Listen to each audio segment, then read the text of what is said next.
Maravilha, mais uma EBD juntos, estamos prontos, graças a Deus, por esse tempo precioso na Escola Bíblica. É a minha gratidão mais uma vez à Lídia, da Escola Dominical, nossa querida diretora, também agradecendo a Esté, a todos os alunos que têm ouvido, têm sido edificados e acompanhando a nossa EBD. A minha gratidão também ao pastor Arlésio, nosso querido pastor da igreja, e a gratidão a toda a equipe da Escola Bíblica Dominical, dos meninos que estão filmando para chegar até a sua casa. Muito obrigado por tudo, Deus abençoe a sua vida, a sua família.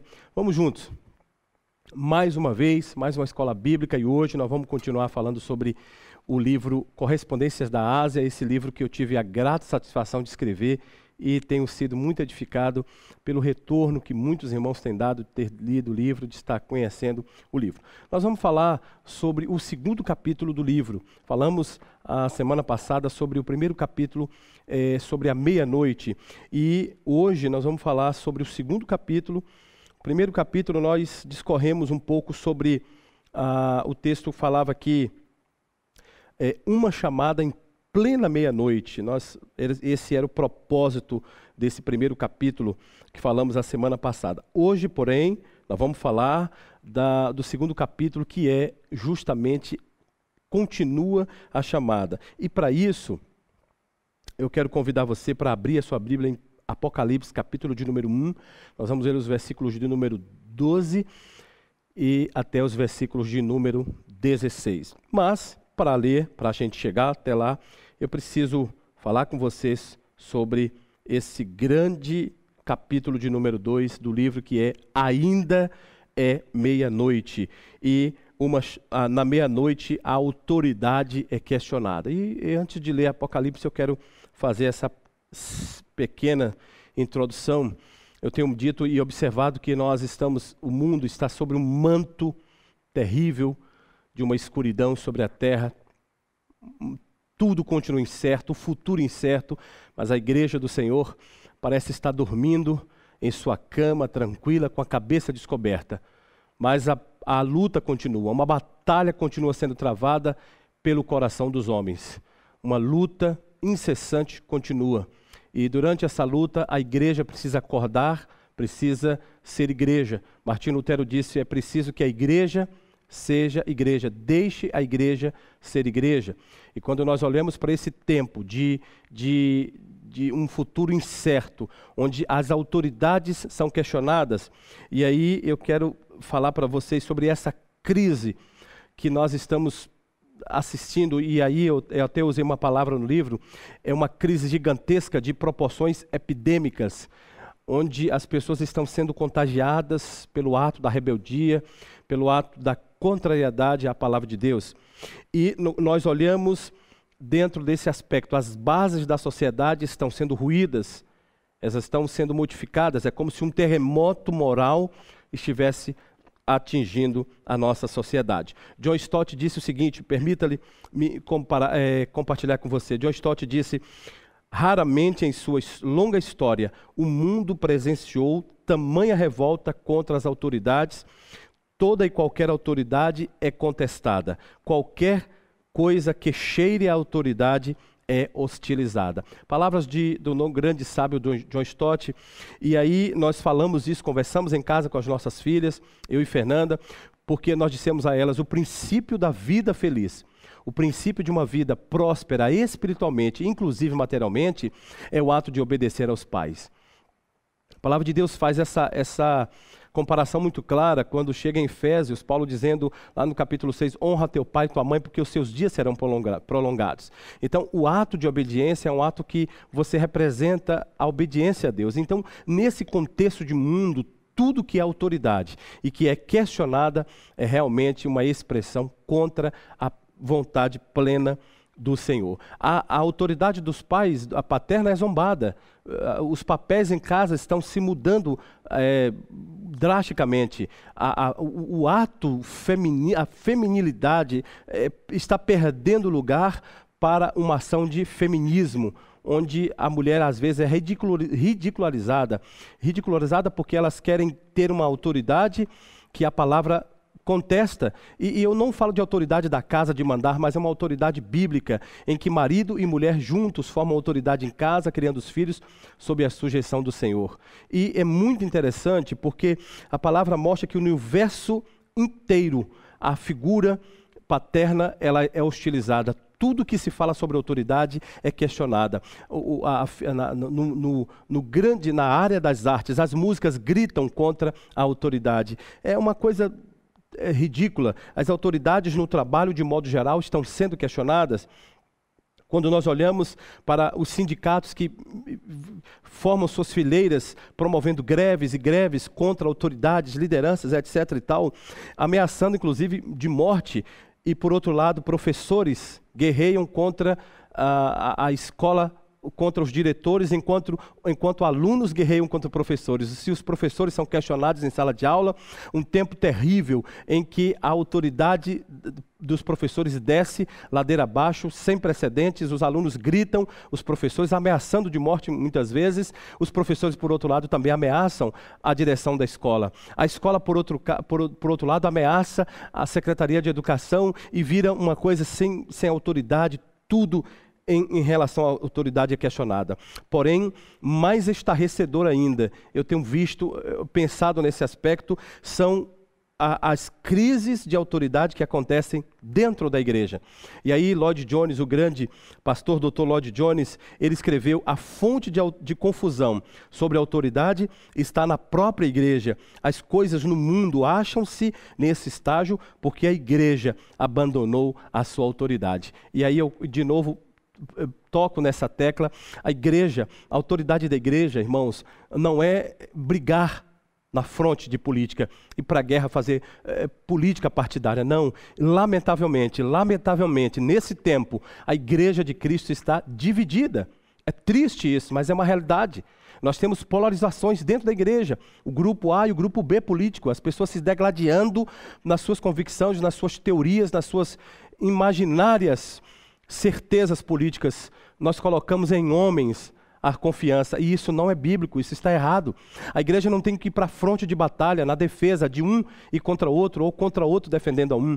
A igreja não tem que fazer marcha para Jesus, a igreja não tem que ir para a fronte de guerra e lutar contra os homossexuais, lutar contra os valores dessa sociedade que já está decaída, depravada, terrivelmente mergulhada na lama do pecado.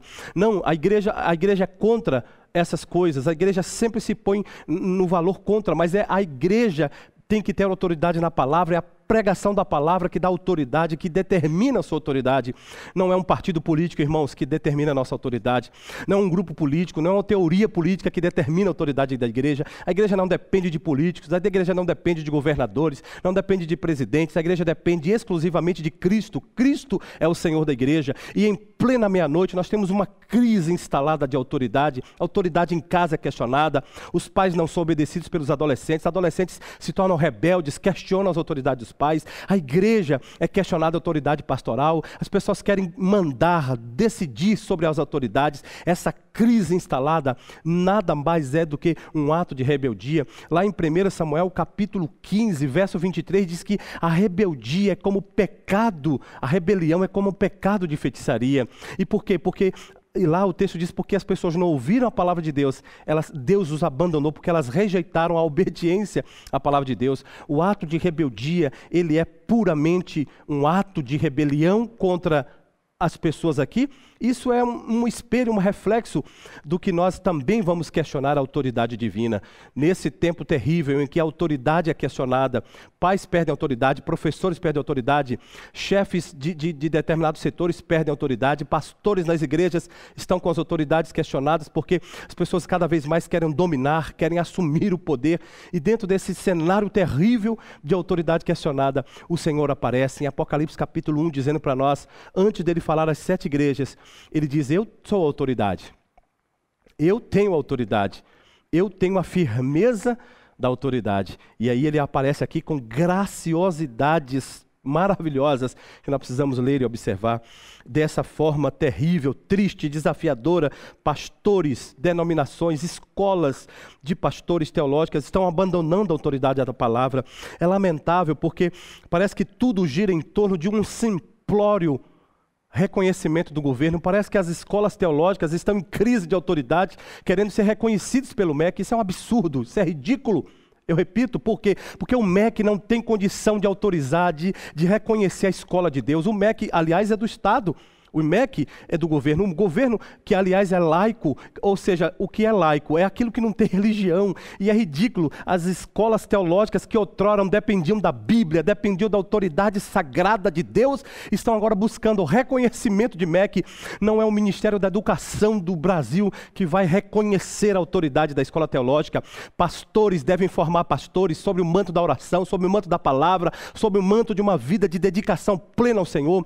Pastores aprendem com pastores. Paulo nos ensinou isso na palavra de Deus. Timóteo aprendeu com Paulo, Tito aprendeu com Paulo, os presbíteros de Éfeso aprenderam com Paulo. Paulo envia Tito à igreja, à ilha de Creta, dizendo: vá de cidade em cidade, fazendo presbíteros, segundo o reconhecimento de Deus, do poder da autoridade divina. As autoridades estão questionadas nesse cenário de meia-noite, em que Cristo, antes de falar diretamente para a sua igreja, ele aparece como Senhor da autoridade. Glória a Deus, porque no caos, Cristo aparece dizendo: eu tenho autoridade, toda autoridade está sob o manto de Jesus, sobre o poderio de Jesus Cristo. E eu digo mais, eu coloquei e quero ler para vocês, digo porém que o governo não pode reconhecer o saber de Deus, não pode. As maravilhas de Deus não podem achar autoridades no governo. Eles não podem, os homens não podem discernir o que é o que não é de Deus. Não pode. Igrejas outrora crentes na Bíblia começam a estabelecer em suas tradições meramente humanas a visão de uma liderança pastoral que era justa, que era correta. Essa visão está sendo trocada. A soberania de Cristo na igreja parece ser rejeitada. Reconhecer seu soberania, seu domínio soberano é tido como opção em alguns movimentos, infelizmente ditos como evangélicos. Mas somente Cristo tem autoridade, toda a autoridade. Ele está sentado no trono à direita de Deus e ele declara em Mateus 28, versículo 18, ele diz: é-me dado todo o poder no céu e na terra. É incontestável a autoridade de Jesus Cristo, o nosso Senhor. Incontestável. Eu não posso contestar a autoridade do Senhor. Então o que o diabo faz? O que o reino das trevas estão fazendo? Estão preparando o mundo para a chegada do anticristo. Claro, irmãos. Está lá em 2 Tessalonicenses capítulo 2, Paulo dizendo: irmãos, ninguém vos engane, porque não será assim, sem que antes venha o filho da perdição, o homem do pecado iníquo. Ele vai vir, antes dele vir, vai vir a apostasia, diz o texto em 2 Tessalonicenses capítulo 2, vai vir uma época de apostasia, de esfriamento, a frieza total. Note, Mateus capítulo 25, Jesus disse: o reino dos céus é semelhante a quantas virgens? 10 virgens. O reino dos céus é semelhante a quantas virgens, irmãos? 10 virgens. As 10 virgens. O reino dos céus é semelhante às 10 virgens. O texto de Mateus 25 diz que numa hora daquela parábola, alguma hora daquele tempo, quantas dormiram? 5. Não, meus irmãos. Mateus 25 diz que todas dormiram. Ora, se o reino do céu é semelhante às 10 virgens, todas dormiram. 5 foram despertadas após o grito do alarido da vinda do Salvador, mas 10 dormiram. Isso fala que a igreja pode estar dormindo. Será esse tempo? Esse tempo de rebeldia em que o mundo contraria tudo que é autoridade, todo tipo de autoridade é questionada. É isso que eu digo nesse capítulo 2 do livro. A autoridade é questionada. Mas agora nós precisamos ver Cristo de novo no lugar de Cristo. Nós precisamos enxergar Cristo como Senhor, entronizado, exaltado, magnificado, soberano, dominador, reinador, aquele que domina, que reina sobre todas as coisas. Todas as coisas devem estar sob o comando da autoridade de Cristo. E quando nós reconhecemos a autoridade de Deus, nós respeitamos os pais, respeitamos chefias, porque nós estamos submissos a alguém. Tudo, a vida é uma vida de submissão. Deus disse a Eva, disse a Adão lá no jardim, disse: Adão, você pode fazer tudo, mas tem um limite. Você tem uma soberania sobre você. É lamentável quando nós assistimos à derrocada da sociedade depravada, mergulhada em um ato de desobediência. Por isso vai um alerta para você, filho, vai um alerta para você que é empregado, vai um alerta para você que é pastor, vai um alerta para você que é igreja. todos nós estamos debaixo de uma autoridade e devemos honrá-la, porque quando honramos a autoridade na terra, nós automaticamente demonstramos a Deus que estamos aptos, prontos, preparados para a autoridade divina. O ato de rebeldia é terrível, e a palavra de Deus em 1 Samuel capítulo 15, 23, eu preciso repetir, diz que rebelião é pior, é como o pecado de feitiçaria, terrível, de idolatria, que coisa terrível. E a palavra diz lá em 23, 1 Samuel 15, que Deus os abandonou. Por quê? Porque eles deixaram de ouvir a voz de Deus. Terrível. Quem é você, meu irmão? Quem é você, minha irmã? Você escuta a voz de Deus? Como funciona você na sua casa, na sua igreja? Você respeita os líderes do seu ministério? Você respeita o pastor da sua igreja? Você respeita o pastor do seu ministério, do seu departamento, o líder do seu departamento? O pecado de rebelião é terrível. É como o pecado de feitiçaria. Que Deus tenha misericórdia de nós. No meio dessa terrível situação em que a igreja parece dormir, Deus está fazendo agora o despertar da igreja. E aí eu venho falando aqui no livro sobre a voz quebrada na meia-noite. Que voz é essa? Repare, preste atenção. João estava aprisionado na ilha de Patmos, trancafiado naquela ilha terrível, e diz o texto que no dia do Senhor, no domingo, ele estava em espírito, em oração, e ele ouve a voz de Deus. E o texto diz para nós que aquilo foi terrivelmente majestoso, porque ele tem uma visão gloriosa, e ele ouviu uma voz de quê? De trombeta. Eu tenho sempre dito isso, as trombetas anunciam juízo, sentença de Deus, e ele ouviu uma voz de trombeta. João estava lá por causa da sua fé em Jesus Cristo. João estava preso porque ele obedecia o Senhor, ele não temeu a autoridade de Cristo, mas ele se rendeu à autoridade do Senhor. E o texto nos mostra que aquela voz era a voz de Cristo. João foi orientado a escrever num livro o que ele viu, o que ele ouviu, e logo enviar às 7 igrejas. Veja, antes dele escrever as 7 igrejas, o que aparece? A autoridade de Cristo está em questão aqui nesse capítulo 1, dos versículos 12 a 16. Eu quero ler com você Apocalipse, capítulo de número 1, versículo de número 12 ao 16. Voltei-me para ver quem estava falando comigo. E voltando vi 7 candeeiros de ouro. E no meio dos 7 candeeiros, um semelhante a filho de homem, com vestes talares e cingido à altura do peito, com uma cinta de ouro. Verso 14, na sua cabeça, cabelos eram brancos como a alva lã. Como a neve, os seus olhos eram como chama de fogo. Os pés, verso 15, eram semelhantes ao bronze polido, como que refinado numa fornalha, a voz, como a voz de muitas águas. Verso 16, tinha na sua mão direita 7 estrelas. 7 estrelas, e da boca saía-lhe uma espada afiada de 2 gumes. O seu rosto brilhava como o sol na sua força. Louvado seja Deus, que eu diminua e o Senhor cresça.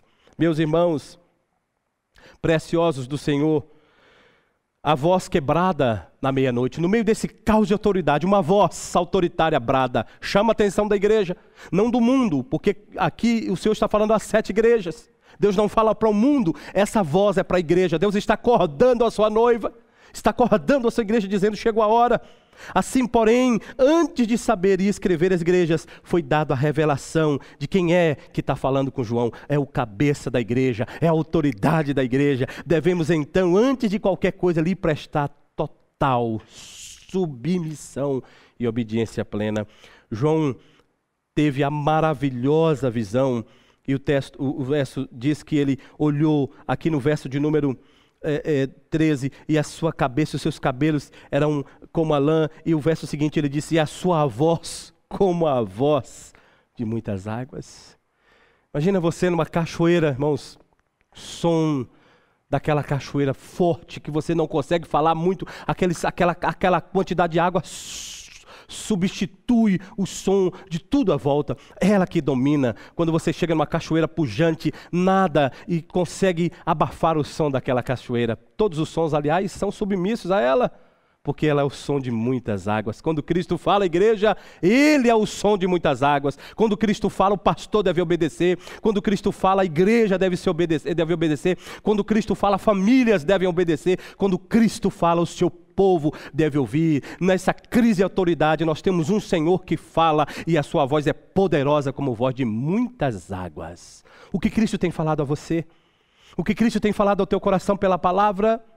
Nesse tempo de pandemia, de tantas fake news, você tem ouvido barulhos de muitas coisas. Pare tudo, querido. Ouça o barulho da voz do Senhor da igreja, o Cristo poderoso. O valor da sua voz é como o som de muitas águas. Ele bradou à igreja esta maravilhosa, preciosa e majestade de visão que João teve. Revela a gloriosa grandeza admirável da pessoa de Jesus Cristo. E agora, a segunda coisa que nós encontramos no texto diz aqui, a gloriosa presença de Deus durante a meia-noite. Não bastasse na meia-noite a voz aparecer e falar a João, mas também João nos narra sobre a preciosa presença durante a meia-noite. Veja, irmãos, o versículo de número 12, os versículos 12 e 13, a parte A do 13 diz o seguinte, e virei para ver quem falava comigo. E virando-me, vi 7 castiçais de ouro, 7 candeeiros de ouro, e no meio dos 7 castiçais, um semelhante à filha do homem. Que visão, que presença, meus irmãos, que coisa especial. E aí eu trago aqui um dado extraordinário para os irmãos, que no mundo antigo os candeeiros eles eram colocados no canto do quarto, uma simples e minúscula lamparina sobre aquele canto, aparecia sobre aquele candeeiro, e aquilo acendia, clareava o quarto. João nos mostra que ele ouviu a voz como trombeta, e quando ele vira para ver, o texto diz que ele vê não somente a luz, mas ele ouve a voz, mas ele vê a luz que estava entre os 7 candeeiros de ouro. Que aqui na própria Bíblia, os 7 candeeiros representam as 7 igrejas. Cristo está no meio das 7 igrejas, andando no meio da sua igreja. E o texto diz que ele está segurando na palma da mão as 7 estrelas. Daqui a pouco a gente vai ver quem são essas 7 estrelas. O número de 7 castiçais representa, portanto, uma totalidade. Aquilo que é perfeito, aquilo que é total. 7 igrejas, 7 candeeiros, e o Senhor aparece no meio da igreja. Não bastasse ele ser a voz que fala, ele é o que anda no meio da sua igreja, meus irmãos. O Senhor anda no meio da sua igreja. Amém, glória a Deus por isso. Mas uma pergunta, ele anda no meio da sua casa? Ele anda no meio da sua família? Ele anda no meio do seu coração? O que preenche o teu coração? Pois nessa visão maravilhosa, o Senhor anda no meio da sua igreja. As igrejas estavam ali 7 castiçais, e ele andando no meio delas. Glória a Deus por isso. E aí, meus irmãos, o texto mostra que os castiçais eram feitos de ouro. A visão ali, e esse precioso metal fala do valor altíssimo que Deus destina para o seu povo, para a sua igreja. Se os 7 castiçais representam as igrejas, esses 7 castiçais são feitos de ouro. Isso fala do valor que a igreja tem. A igreja tem um valor inestimável. Ninguém pode comprar a igreja. A igreja não deve ser vendida. É lamentável como nesse tempo terrível de meia-noite escatológica e espiritual, as igrejas estão dormindo, lideranças pastorais estão dormindo, vendendo a igreja do Senhor, trocando por uma barganha política. É terrível, é triste, chega a ser nojento quando você vê uma liderança fazendo alianças com políticos para defender a igreja, para ganhar um ou outro dinheiro. Isso é absurdo, nós não precisamos disso. A igreja é do Salvador, a igreja tem aquela voz que fala que é o seu mestre, e ela tem um preço inestimável de ouro. A igreja não pode ser vendida, ninguém compra, porque ela já foi comprada pelo seu Salvador, o seu Cristo maravilhoso, ressurreto. Amém, meus irmãos? Glória a Deus por isso. Cristo derramou o seu precioso sangue para salvar a igreja. Ele verteu o seu sangue para salvar a igreja, um preço alto, um preço superior, alto ao ouro, mais alto que o ouro, mais alto que a prata. Se a gente ler em 1 Pedro capítulo 1, versículos 18 e 19, você vai ver o quanto Cristo pagou por esta igreja, que é dele, que ele está no meio dela andando. Não faça barganha, você pertence ao Salvador. O ouro aí representa um inestimável preço que as igrejas do Salvador têm. Somos preciosos para ele. A visão de João é de uma figura como de um homem. Claro que não é um homem qualquer, mas é o Filho de Deus. A igreja não pode ser dirigida por um homem qualquer. A igreja não pode ser dirigida por um homem simples, não. Nós, pastores, somos homens de Deus, chamados pelo Senhor, somos as estrelas que estão nas palmas da sua mão, beleza, maravilha, mas a igreja pertence ao Senhor, Ele é quem governa a igreja. Logo, todo pastor que é governado por Deus, governa a igreja muito bem debaixo da autoridade de Deus que está sobre esse pastor, sobre esse homem de Deus. A igreja, quem está andando na igreja, quem é o Senhor da igreja, quem é o dono da igreja, é Cristo, é o dono da igreja. É lamentável você ouvir histórias de que igrejas têm donos, famílias que mandam. Que isso? Quem manda na igreja é o Senhor. Ele é o Deus da igreja, Ele é o dono da igreja. A igreja pertence ao seu Senhor. E Ele com voz brada, dizendo: eu sou o Senhor da igreja. Então, meus irmãos, nós partimos, portanto, agora para o terceiro capítulo deste livro, Correspondências da Ásia. O terceiro capítulo vai falar para nós sobre o perfil do remetente. Ora, esse perfil do que fala ainda em Apocalipse capítulo 1, versículos 12 ao 16, ele vai falar para nós aqui, no verso 12, voltei-me para ver quem falava comigo. Quem é esse que fala comigo? E nós encontramos aqui, meus irmãos, algumas especificações da visão que João teve do nosso Senhor. Eu quero ganhar tempo com elas aqui. Primeira coisa que João vê, as vestes. O texto disse que vestido até os pés, verso 13, parte B do verso 13, vestido até os pés de um vestido comprido e cingido pelos peitos com um cinto de ouro. Vestido comprido até os pés. Que coisa gloriosa. Até os pés. Cobria os seus pés. Essa roupa longa, nos tempos antigos, era a roupa que destinava a autoridade. Ainda hoje se usa nos fóruns, nos tribunais, os juízes, os desembargadores vestem suas togas longas. Aquilo fala de autoridade. Nos tempos antigos, essa expressão de roupa longa que cobriu, falava de autoridade. O Senhor que vem, não vem com qualquer um, Ele vem com vestimentas de autoridade, mostrando que Ele é o Senhor que governa a sua igreja. A autoridade total foi lhe dada para ele. E essa veste cobria até os pés. Isso fala sobre a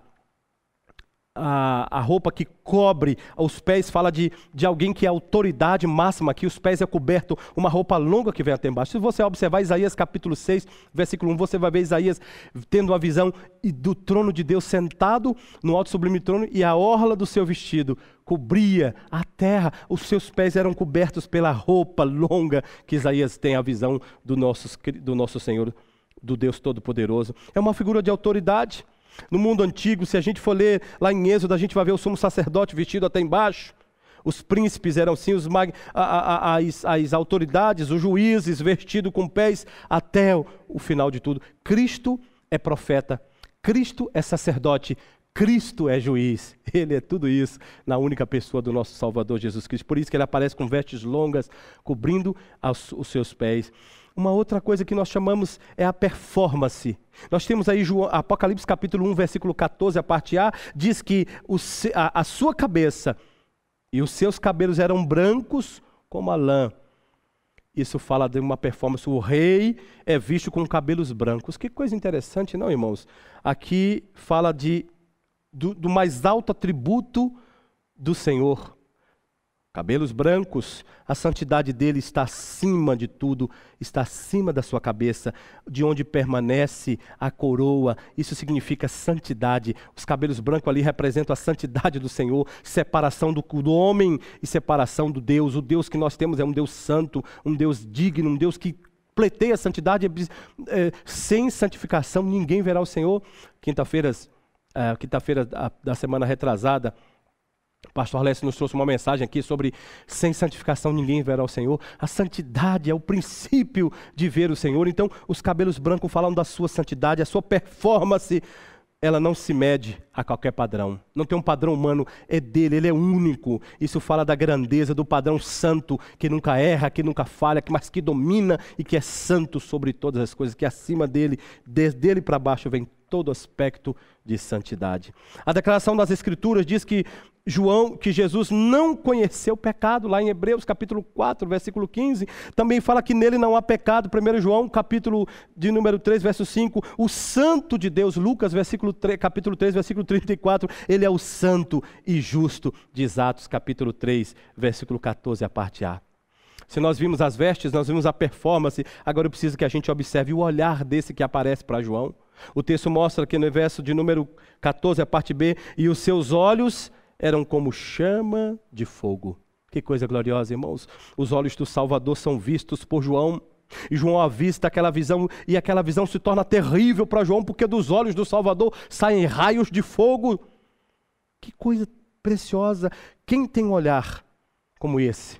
Quem tem um olhar como chama de fogo? Só Cristo tem um olhar penetrante. Ele olha e ele enxerga, e a gente não resiste ao olhar do Senhor. Isso fala de um olhar que consegue enxergar tudo, que tudo está sob o seu domínio. Embora possa aparecer alguém para questionar essa autoridade, a voz dominante, as vestes mostram a sua autoridade, a sua santidade na performance, mas muito mais ainda, meus irmãos, mostra para nós que ele tem um olhar penetrante que domina, e nada, absolutamente nada, fica oculto aos seus olhos. Amém?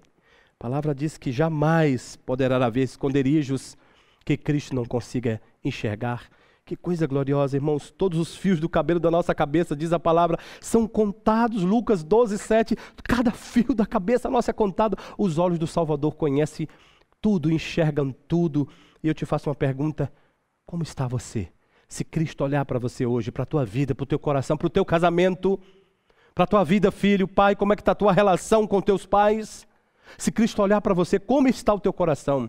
Quando você entra no oculto do teu quarto, quando você entra no teu oculto do teu coração, achando que ninguém te conhece, que o pastor não sabe, eu não vejo, tua mãe não vê, os teus filhos não veem, você não conhece, tua esposa não vê, teu esposo não vê, mas no oculto do teu coração, com quem você fala na tua rede social, com quem você conversa ao telefone, pois saiba que os olhos do Senhor Jesus Cristo conhecem tudo. Ele é penetrante como chama de fogo, e ele não apenas conhece, mas ele consegue esquadrinhar, dividir, fazer a separação de tudo isso. Os olhos do Senhor estão sobre você, estão sobre mim, estão sobre a igreja, estão sobre o meu ministério. No oculto da minha alma o Salvador conhece, da sua alma ele conhece. Se ele estiver olhando para você hoje, o que ele pode enxergar em você? Cristo, ele quer ver santidade em suas igrejas. Cristo quer ver os seus obreiros cheios de chama de fogo. Cristo quer ver a sua igreja repleta de alegria. Portanto, meus irmãos, quando ele olha, ele declarou à igreja de Éfeso: eu sei as tuas obras. Ele sabe. Ele declarou à igreja de Esmirna: eu sei as tuas tribulações. Ele declarou à igreja de Pérgamo: eu sei onde habitas. Ah, meus irmãos, da mesma forma ele falou para Tiatira, ele falou para Filadélfia, para Sardo, para Laodiceia. Ele disse: eu sei as tuas obras, eu conheço, eu sei. Os olhos do Salvador sabem de tudo. Não há esconderijo diante dos olhos terríveis do nosso Salvador Jesus Cristo. Portanto, viva uma vida de santidade, porque ele sabe como vai o teu casamento. Confessa, abre o teu coração, conta para ele como vai. Chora aos pés do Salvador. Ele conhece, ele sabe, ele quer te ajudar, ele deseja santidade, ele procura santidade nas suas igrejas. Não há lugar onde nós possamos esconder dele. Tudo está patente a seus olhos. E, portanto, ele vai para a sentença final. E aí nós vemos Apocalipse capítulo 1, versículo 15, ele diz: os seus pés são semelhantes a latão reluzente, como se tivessem sido refinados numa fornalha. Isso aqui fala de autoridade, alguém que tem autoridade para julgar. Essa expressão dos pés do latão reluzente é alguém que domina, alguém que manda, é alguém que vai julgar com justiça e retidão. Quem está sentado no trono não é qualquer pessoa, irmão. A imagem do cordeiro foi muito bonitinha, mas quem está sentado no trono agora é o leão, é o poderoso, é o chefe, é o que manda, é o que governa. A imagem do cordeiro passou, agora é o leão, é o poderoso. Por isso os seus pés estão como chama de fogo, como latão, aliás, como latão reluzente, refinado na fornalha, que passou pronto para julgar. E aí, meus irmãos, as igrejas hoje, elas precisam ouvir essa autoridade. Alguns pastores têm sido omissos na área Mas apesar disto, Cristo é um fogo consumidor que julga, que aperta, que pergunta ao seu povo: onde você está? Os seus pés são flamejantes, está firme diante da sua igreja, a sua ira está queimando com indignação, sua impetuosidade volta-se contra o pecado. Cristo corrige e condena o pecado. Portanto, o bronze na Bíblia simboliza julgamento. Os pés de bronze de latão é o Senhor falando. O tabernáculo, a mobília associada ao pecado, era a mobília de bronze. Veja, então ele vem com seus pés para pisar no pecado, para julgar e para condenar o pecado. Meus irmãos, a igreja do Senhor que estava em Éfeso, Jesus disse: contra você, porém, tenho isto, você abandonou o seu primeiro amor. Para a igreja de Pérgamo ele declara: mas poucas coisas tenho contra ti. Ele está pronto para julgar. Veja, para Tiatira, para a igreja de Tiatira ele disse: mas tenho contra ti que toleras Jezabel. O Senhor está contra o pecado. Sempre há erros que o Senhor está procurando e ele vai apontar para que haja correção em nós, não para a destruição, mas para que haja correção. Ele disse: eu te dei a autoridade para te arrepender, mas você não se arrependeu. Ele sempre corrige, mas ele também dá a opção do arrependimento. Ele quer fazer isso com a sua vida. Ele disse para a igreja de Sardes: estás morto. Um julgamento.